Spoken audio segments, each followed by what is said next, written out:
Smoking hot body. I'm Jules McQueen. And I'm Jana Waller. And we want you to stay gritty. You got to shoot it for 500 arrows before you can make a decision.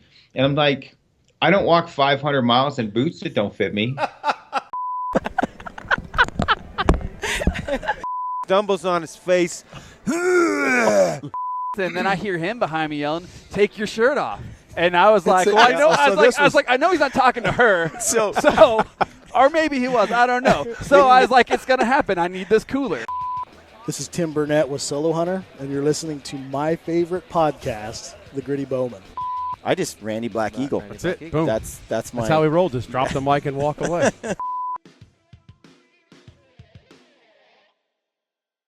We've had some technical difficulties. Let me give you the play-by-play from here. We've had some snow, and I hear like when you catch a big fish, except I was losing a big fish. We had some shooting errors because I looked back and Brian was about to possum, but then he ran out of rope. The shooting errors, I'm gonna call it Matrix effect. I panicked. Do you want me to do the intro? Yeah, do it. Welcome, Gritty Bowmen fans. We're coming at you live from the side of the mountain, although it won't be live by the time that Brian posts this because we don't have good enough connectivity. But today's day 3 of the elk hunt, and we've had some technical difficulties. We've had some snow. We had some shooting errors. The shooting errors, I'm going to call it Matrix effect. You remember when you were a kid and you had the deer and you push the button and the deer just kind of goes limp and falls and you let the button go and he stands erect again? The deer did that to me, but we'll go into that later.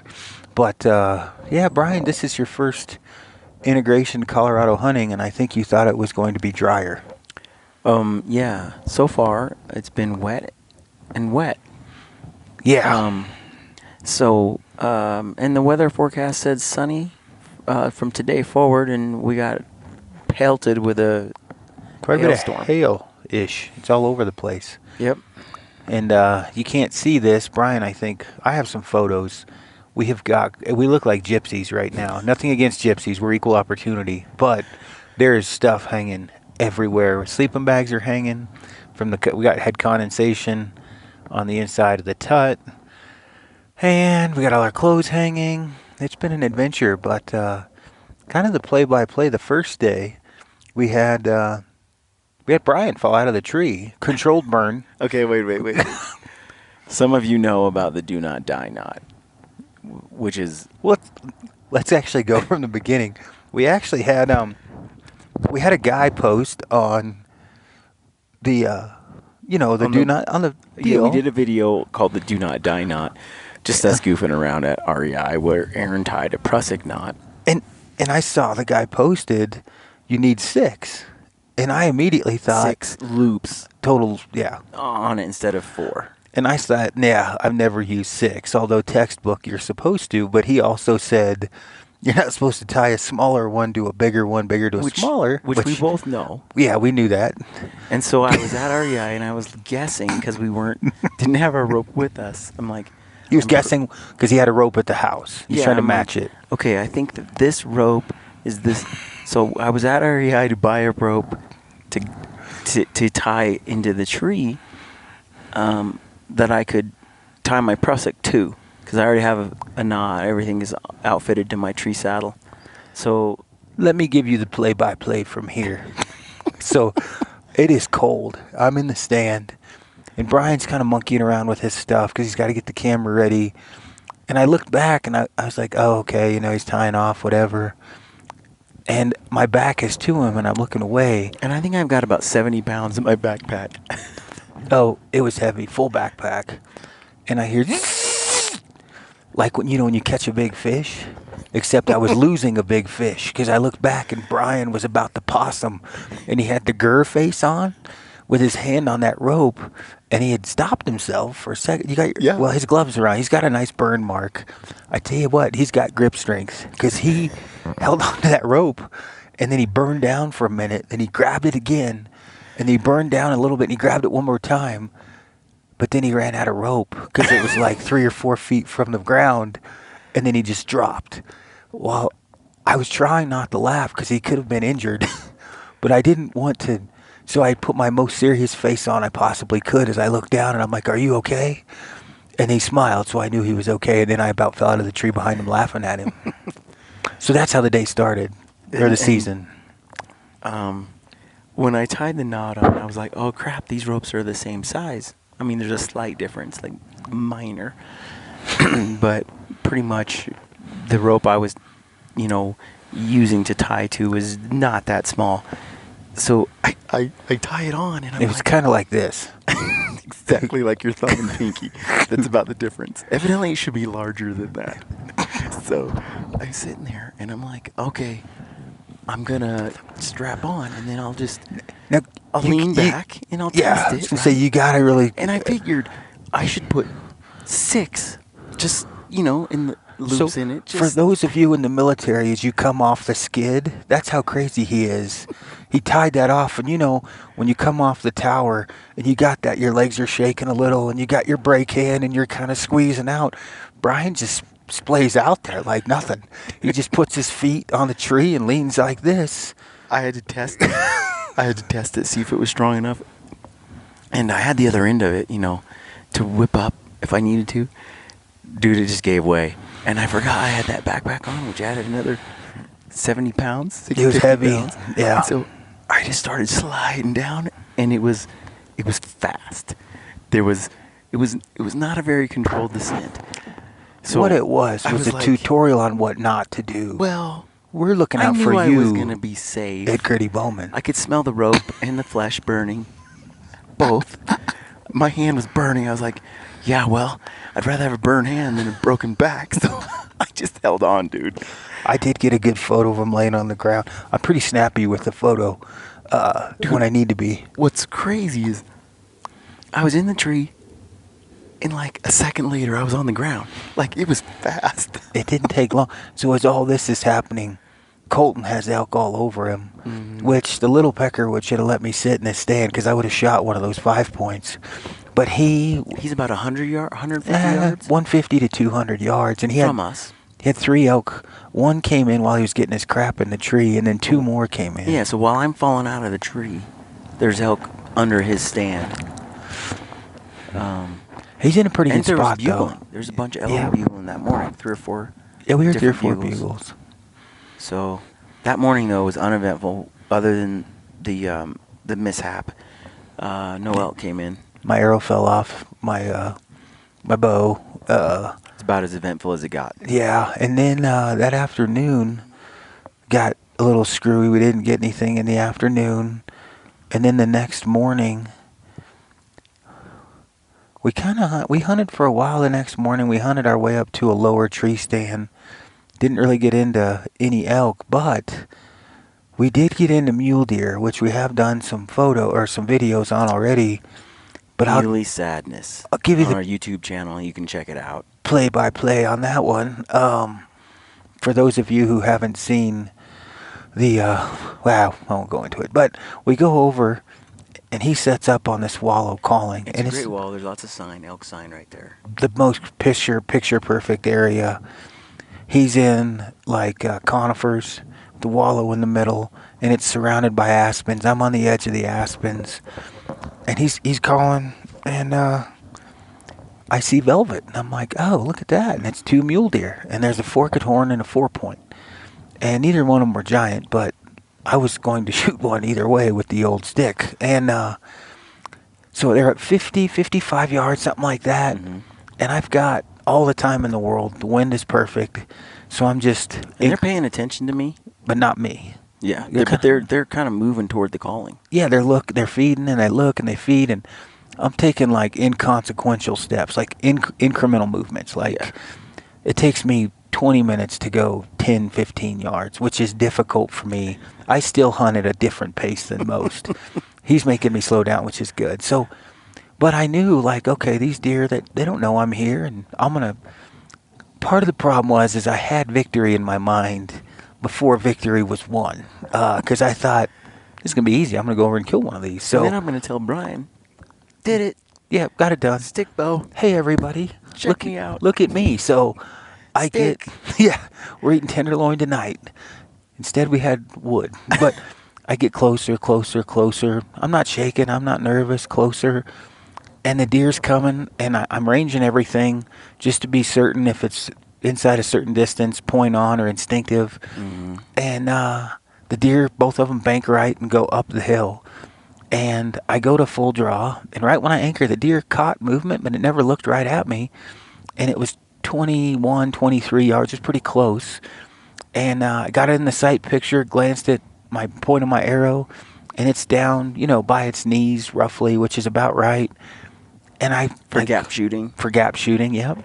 And confirmed everything. I went through my whole shot sequence. I had my little saying, pull back, released, at arrow left, and I'm like, oh, victory. And then it went over its back. And I didn't get too discombobulated.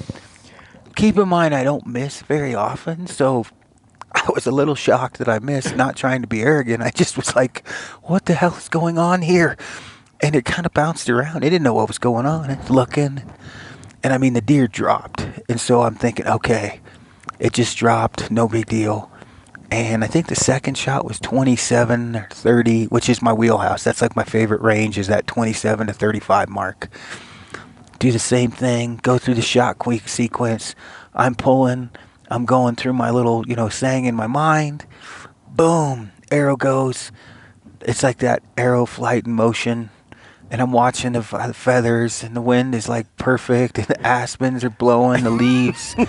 You're in the slow motion moment. And it goes dream sequence. Right over its back again. And I'm like, what the flip, Kip? This is not good.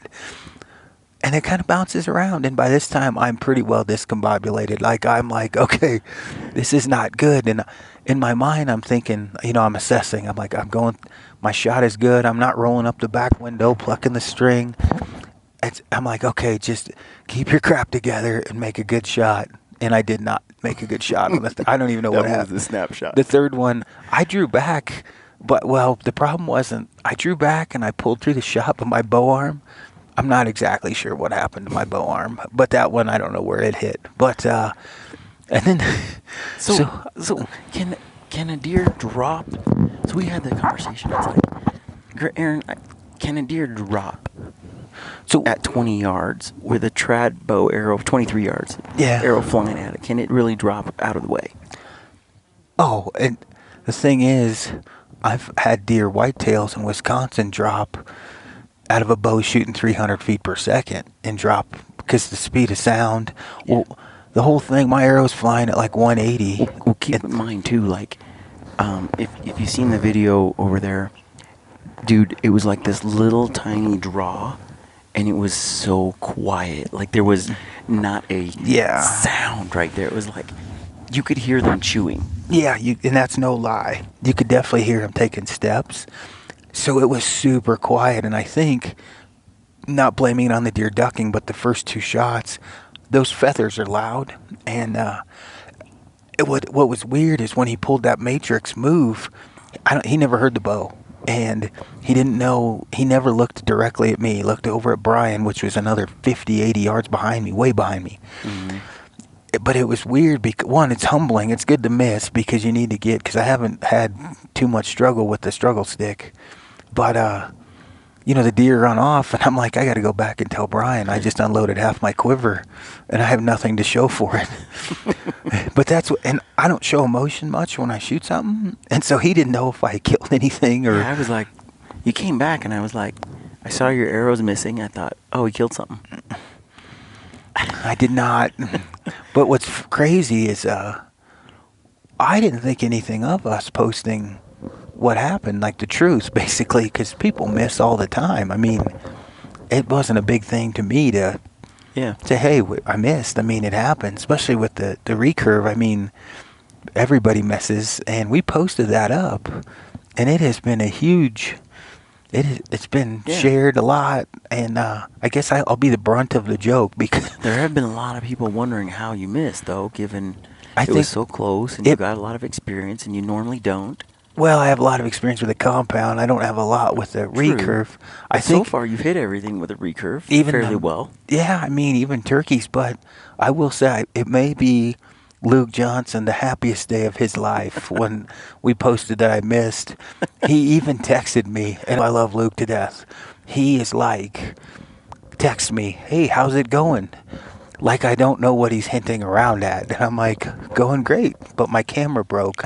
So he posted another, so I can tell his finger is just waiting for something about me missing. And I didn't bring it up because I knew he would. And I'm giggling on the couch, right? Because we had to go back and swap out cameras. So we drove home on the second night. And he's like, immediately I can tell, I mean, it was the happiest text he's ever sent. So you missed. And I'm like, yes, 3 times, Luke. And I deserve it because I give him a lot of crap. But it was good. I mean, it was cool. I mean, it wasn't good I missed, but it's always good to be humbled. But to confirm my bow was on when we got back, I went to the range, and I definitely could not blame it on my bow because I was hitting about as good as I can hit at the target. So whether the deer dropped or I screwed up, who knows? And since then, I've watched you shoot at 23 yards. We kind of toyed around with that. I'm like, shoot, I just want to see from the time of your release to the time of impact how long it takes your arrow to hit the target. And after watching that, I'm like, oh, dude, that deer has all day to get out of the way. It smoked a All cigarette, day. ate a sandwich, talked to his buddy Dale, and then moved out of the way. Yeah, it is slow. It is slow. But yeah, it's a learning experience. So I tell you, this morning though. What do other trad guys say about that? Oh, I contacted a bunch of my trad buddies. They'd all texted me. In fact, Lander called me. We were in the truck. What's up, Mule Deer Slayer? And they were like, oh yeah, dude, deer duck a lot. And they, they talked about shoot him in its bed. And I will say, I take back anything I ever said about South Cox after I watched this video, because I watched his video and I'm like, man, he sure did miss a lot. Thinking, how did he miss that many times? Well, I know. I know now. Because I watched his video, watching him. And when I first watched his video, I was a compound guy. Never touched a stick bow. And I'm like, whatever, and watched it and didn't think anything of it. Then I picked up a stick bow and I watched it. Whole newfound appreciation for stick bow shooting.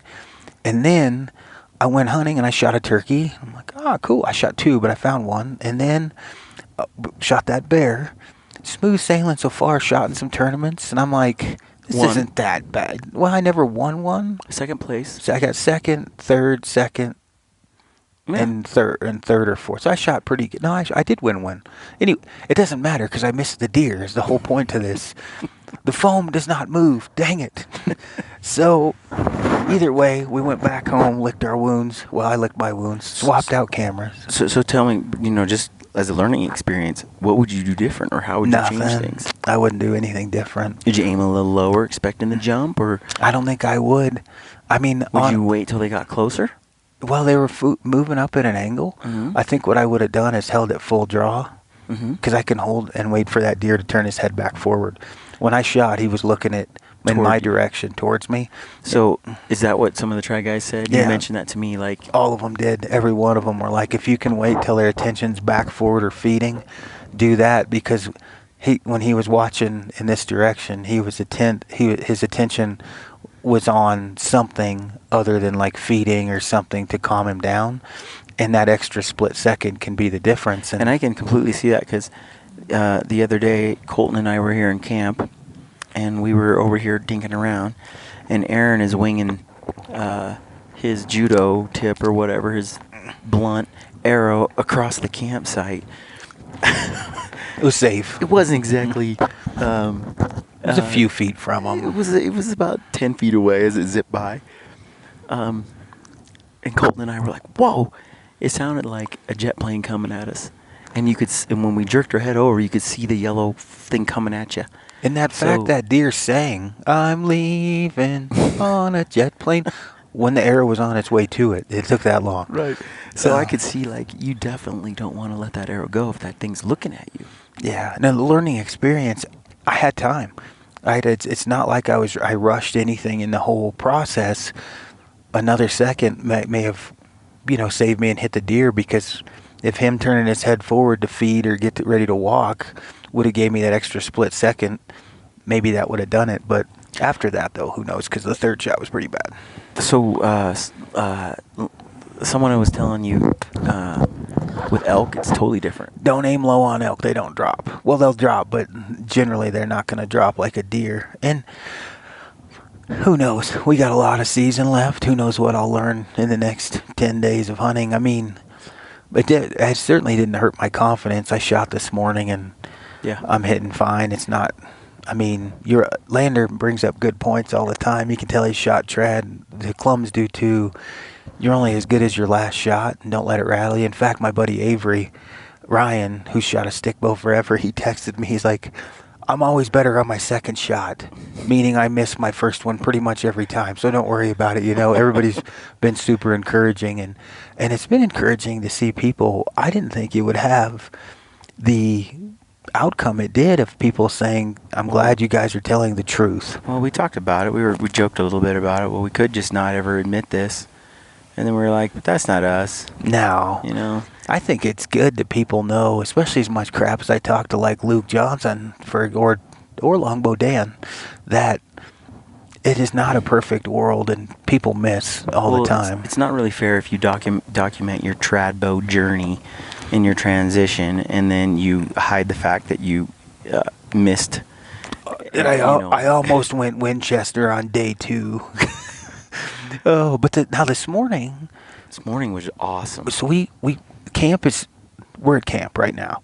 The tent is 10 feet behind the camera, and 150 yards behind the tut. Last night, elk were sparring. Yep. And I'm like slamming horns. We could hear them last night. I can't hear thunder, right? I'm deaf. So I'm laying there, and Brian's up, he's getting his tweet on, and I'm like, you hear that? And he's like, what? Dude, I was buried in about 6 inches of Kafaru parka and sleeping bag. And all that was showing was my face. And Aaron's like, do you hear that? And I've got like 6 inches of insulation. It started over here, and I'm like, it could be anything. And then it just panned. Kept going this way. Yeah. So Aaron's like, do you hear it? And I pop out of my tent. I hear nothing. And I'm listening for a while. I hear nothing. Right by the time I'm like, and Aaron goes, you hear it again? And I'm like, no. And then crack. Yeah, it lights up, and I'm like, oh yeah. And then it got closer and closer and closer. So this morning we go straight back, kind of curve around, working the wind, and we get on top of this knob that's behind us. And now keep in mind, last night, Brian and I talked when we set up, and Brian, I'm like, hey, should we do this? And Brian's like, there's no way they're going to cross this meadow. And I'm like, yeah, they're probably not going to cross that meadow. It's a big 100-yard meadow. I think bigger than that. It's huge. They're not going to cross in the wide open and come to the call like this. They're going to circle downwind, right? So I go down below downwind, and we're I on hit a ledge. So I'm here in the meadow here, so they're not going to cross the meadow. So they're going to try and hook downwind. They're going to go down the ledge, and they won't be able to see the caller unless they peek over the ledge. But why even risk it? Why not just walk the hillside until they catch our wind, right? So we'll put Aaron down the hill just a bit. It was foolproof. Yeah, foolproof. And the bull will come right to Aaron. And then I get down, and there's this massive trail we found where you can tell it's a highway. Yeah. So I get, and I'm like, I'm going to go below this trail. So you got Brian here, Meadow, Brian, me down here, and then this massive trail going to the meadow. And I'm like, I'll get below the trail, looking up towards Brian. If anything comes from the left to right, it'll be right above me, trying to win Brian. So basically, for those that are listening, Aaron's downwind of me, basically. And perfectly downwind. And there's a trail going between us, a highway. And so all Aaron has to do is sit on that trail and wait for an elk to come wind check me. Yep, and I'm 10 yards below the trail. And we call for like 30, 45 minutes. It was like almost an hour, 45 minutes. Yeah. And I see Brian like a rocket, quiet, go back. And I'm like, oh, Nelly, something's going on. He sees something. Just comes crashing, just walking, crashing through the trees. I didn't see him cross the meadow.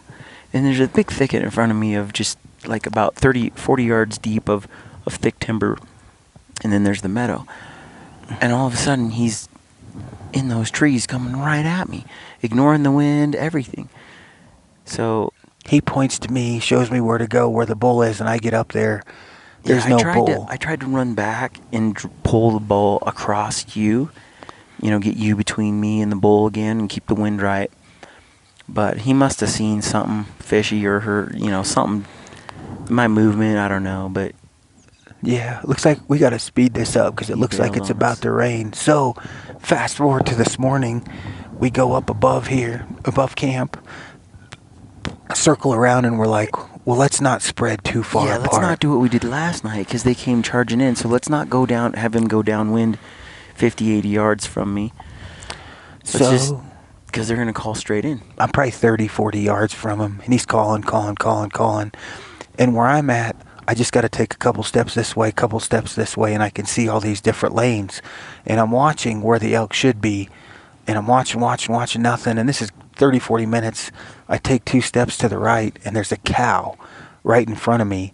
And normally I would have just shot the cow, but there's a giant bull 35 yards, 30 yards behind the cow. And so immediately I forget about the cow, but the cow's butt is facing me.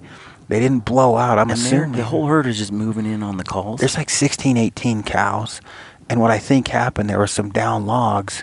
And since they're so timid now, they're not aggressive at all. It's still August. It's still August. I mean, they're not making a sound right now. That bull was doing this. He's looking, just peeking through the trees, trying to see, but he wouldn't commit. And I bet, like, if I would have known they would have been there earlier, I could have repositioned myself to get a shot or snuck forward. Since the ground's so wet, it's real easy to maneuver in here without making any noise.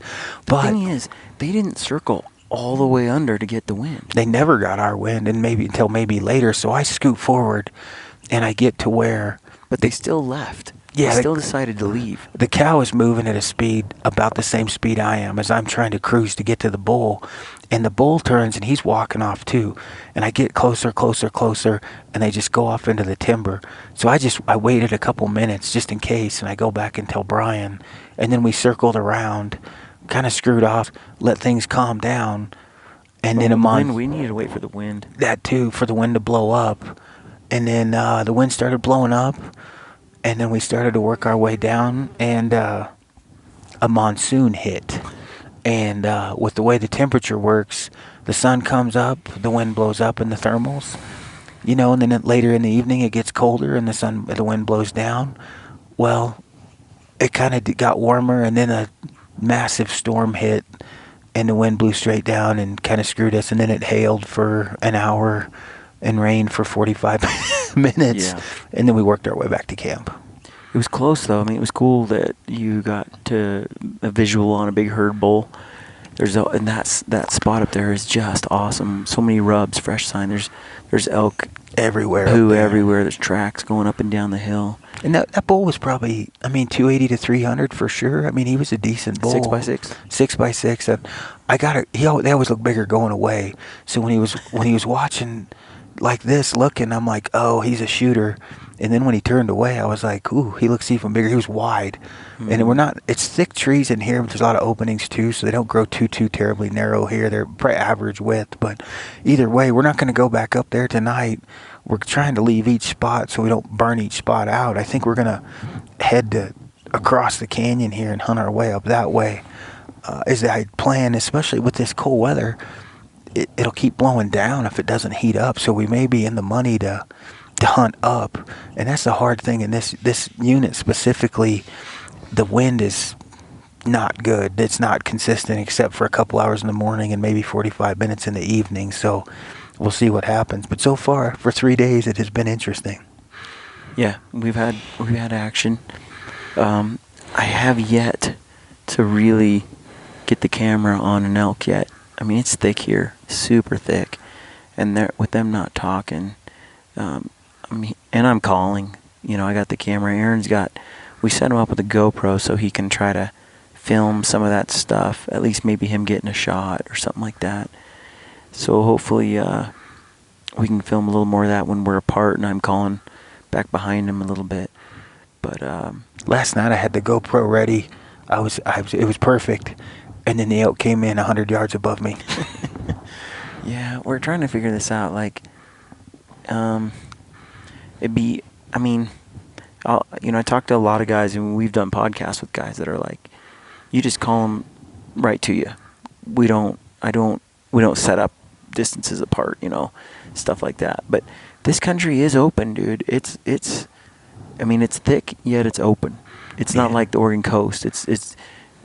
You can see 80 yards. Yeah, you can definitely see peek through the trees. You can see them coming. Yeah, 100 yards. The thing with the struggle stick is trying to get in a position to where you've got 30 to 40 yard and in lanes, and being able to draw the 62-inch long bow relatively quickly, and trying to get set up for that is unique, because with the compound, I never had to worry about a whole lot. I could use distance in my advantage and being able to hold the bow back I could hold my bow back for a minute at least, where with this, after about 15 seconds, I'm shaking like a cat shitting razor blades. So it's unique. So I have to try to keep all that and stay mindful of that as far as my setups.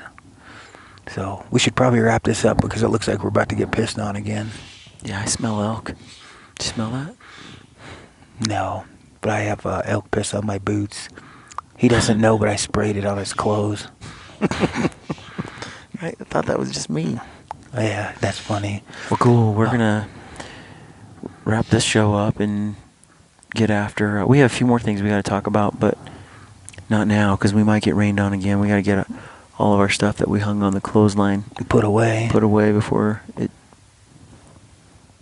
Dude, what is it? Man, this is killing me. Yeah, it's starting to rain now. I came to sunny California. That's what I expected here, Colorado. Yeah. Yeah, all right, well, let's put our stuff away. But yeah, that's the update for now. Thanks for tuning in. Yep, stay gritty. Okay, gritty friends, I hope you enjoyed that podcast. If you did, please take a moment to leave us a review on iTunes, Podbean, or Stitcher. We love reading your reviews. And connect with us on social media if you're on there. Look us up on Facebook and Instagram, and take a moment to subscribe to our YouTube channel so you can receive notifications when we upload new videos. We've got a sweet deal with Mountain Ops. You get 20% off on all Mountain Ops supplements, combo packs, and apparel when you type in the word gritty at checkout. If you're a hardcore elk hunter, or you want to be, go to the Elk 101 website online and check them out. Our friend Corey Jacobson is killing it with some of the best elk hunting information and entertainment on the web. Alright friends, let me leave you with one other quote from Theodore Roosevelt, who said, "It behooves every man to remember that the work of the critic is of altogether secondary importance, and that, in the end, progress is accomplished by the man who does things." We all have a choice. We can be people who do things, or people who criticize the work of others. It's pretty simple, really. Get out there and do your thing. Good luck on your hunts, and stay gritty.